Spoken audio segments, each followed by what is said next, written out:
Anyway, what I wanted to talk to you about, just give you a few quick ideas to help you become a remarkable entrepreneur in these volatile times. I'll get right into them.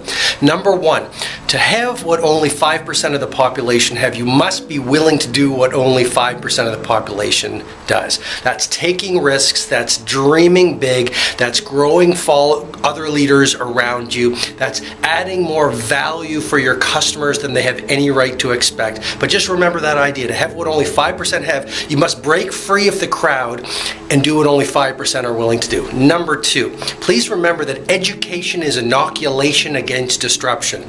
So to double your net worth, triple your rate of learning. Remember the power of ideas and the power of the inspiration of an idea, but invest in your learning and training and professional and personal development. Number four, it's so important to remember, either you will disrupt or you will join the disrupted.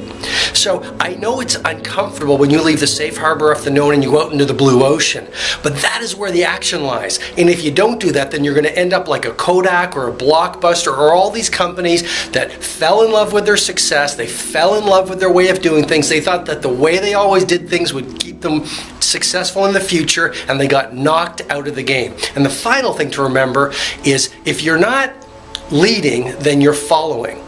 Okay, so just because the world is living and working under certain conditions and in a certain way doesn't mean you should follow those conditions. Think differently, be different, perform differently.